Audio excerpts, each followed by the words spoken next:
Welcome to our channel. If you want to set up Hulu on your Amazon Fire TV device for streaming your favorite shows and movies, follow these step-by-step instructions. Step 1, turn on your Fire TV device and your television. Make sure your Fire TV is connected to the internet via Wi-Fi or Ethernet cable.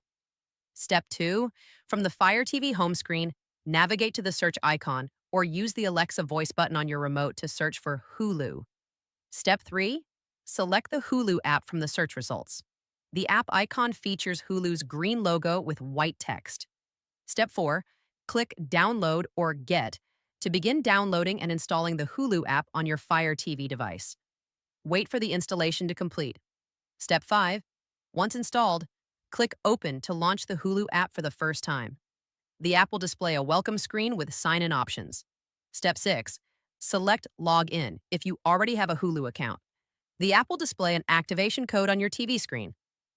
Step 7, using your smartphone, tablet, or computer, open a web browser and navigate to hulu.com/activate or the URL displayed on your Fire TV screen. Step 8, enter the activation code exactly as shown on your TV, then log in with your Hulu credentials.